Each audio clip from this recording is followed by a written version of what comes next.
એક technical setup સાથે શરૂઆત કરીએ કારણ કે આજે જે આપણે સંકેતો બનતા જોઈ રહ્યા છે ગિફ્ટ નિફ્ટી તરફથી જે લેવલ્સ આપણે જોઈ રહ્યા છે એક થોડું પ્રેશર છે પરંતુ નીચલા લેવલ્સથી ઘણું સુધાર છે કારણ કે અત્યારે એકદમ ફ્લેટ છે 250 અંકનું નીચલા લેવલ્સથી જે સવારનું સેશન હતું ત્યાંથી અત્યારે સુધાર આવ્યો છે ગિફ્ટ નિફ્ટીમાં.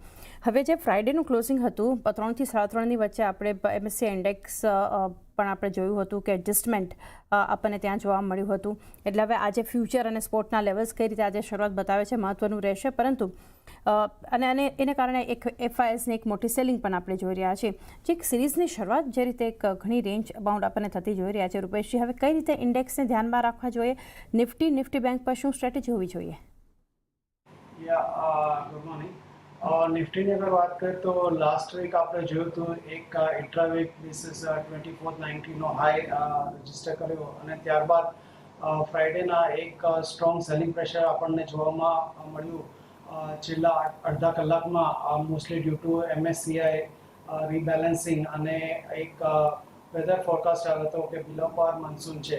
તો આ બે ફેક્ટરને કારણે લાસ્ટ હાફ આવરમાં સારું સેલિંગ પ્રેશર હતું અને આજના હવે ગિફ્ટ નિફ્ટી જોતા એવું લાગે છે કે એક સોફ્ટ સ્ટાર્ટ થઈ શકે છે અને મે બી થોડુંક 50 to 100 પોઈન્ટ નિફ્ટી નીચે ખુલી પણ શકે છે.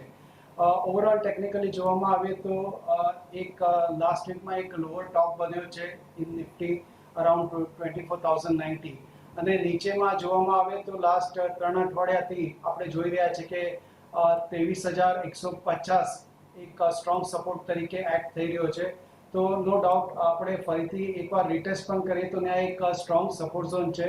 તો મને લાગે છે કે મે બી આજકાલમાં અગર 23,150ની આસપાસ આવે તો એક સારો એવો બાય સેટઅપ થઈ શકે છે.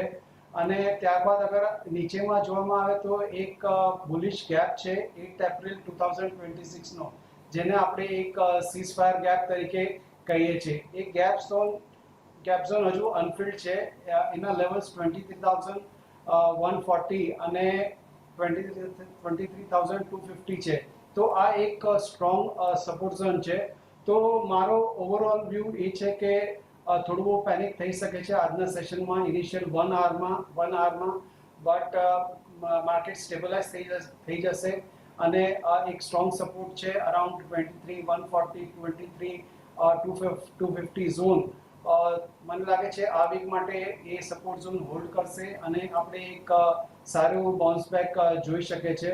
તો ઓવરઓલ નિફ્ટી માટે વ્યૂ થોડું કોશિયસ છે for the initial first 1 hour.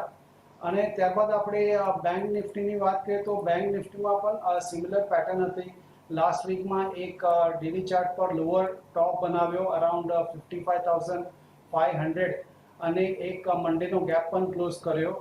તો આમાં લેવલ સ્પેસિફિક વાત કરીએ તો નીચેમાં 52,800નો એક સ્ટ્રોંગ સપોર્ટ છે જે લાસ્ટ મે મહિનાની પૂરી એક્સપાયરી માટે હોલ્ડ કર્યો હતો.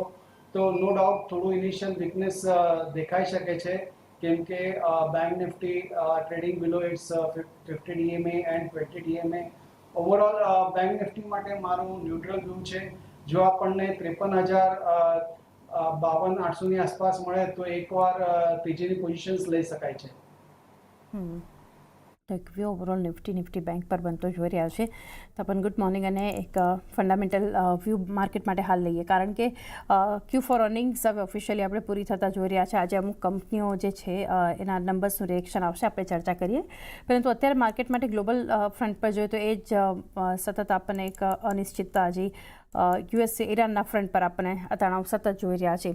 ક્રૂડના લેવલ્સ જે રીતે માર્કેટ માટે એક મહત્વના 93 હવે બ્રેન્ટ એ લેવલ્સ આપણને બતાવ્યું છે રૂપિયો. આ બધાને ધ્યાનમાં રાખીને હવે માર્કેટને આગળ કઈ રીતે સમજવા જોઈએ?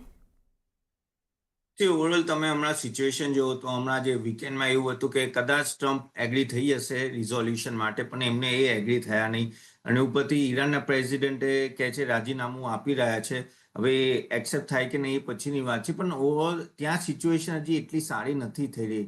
ધ રીઝન ઇઝ સિમ્પલ કે એક તો ઓઇલનું તો બરાબર છે, પણ સ્ટેટ ઓફ હોર્મઝ ઓપન ના થાય તો એના લીધે બહુ બધા પ્રોબ્લેમ્સ ઊભા થઈ રહ્યા છે ઇન્ડિયા માટે. અને બીજી વસ્તુ કે અગર જો ઈરાનની ગવર્મેન્ટ થોડી વીક થાય તો આ કદાચ રિઝોલ્યુશન લાંબુ ખેંચાય એ પ્રોબ્લેમ થાય તો એનું ઇનડાયરેક્ટલી ઇમ્પેક્ટ ઓઇલ પર આવી શકે છે. પ્લસ આપણું રેન જે તે મોન્સૂન રેન્જની આ વખતે વાત છે કે 90% જ રહેશે લોંગ ટર્મ એવરેજની. પ્લસ રૂપી હજી પણ થોડો વીક છે, થોડી કહેવાય તે મજબૂતી આવી છે પણ હજી પણ વીક છે.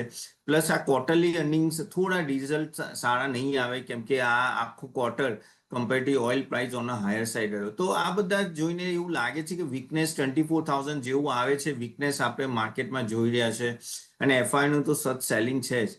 અને પ્લસ રિઝલ્ટ જો તો ક્વાર્ટર 4ના એટલા ખરાબ નતા, પણ ક્વાર્ટર 1ના હવે એક્સપેક્ટેશન એવા છે કે થોડા સારા એવા ખરાબ આવશે. તો એ એક્સપેક્ટેશન આઈ થિંક માર્કેટ હમણાંથી જ પચાવી રહ્યા છે. અને રિઝોલ્યુશન જો નહીં આવે તો માર્કેટ આઈ થિંક આ જ રેન્જમાં ફરશે. આઈ થિંક રિઝોલ્યુશન જો ઈરાન યુએસનું આવે તો આપણા માટે ખાસ જોવાનું રહેશે. બીજી એક વસ્તુ છે કે અગર $95 જે ઓઇલ રહેશે તો આગળ જઈને અગર એકાદ મહિનો ખેંચાયું તો ધીરે ધીરે આઈ થિંક એ પોઝિટિવ રહેશે. પણ ડર એ જ છે કે કંઈ પણ પ્રોબ્લેમ તો $100 ઉપર ઓઇલ જતું રહેશે. એટલે ઘણા બધા કહેવાય કે ઇન્ડિકેશન એવા છે કે એટલા પોઝિટિવ નથી માર્કેટ માટે.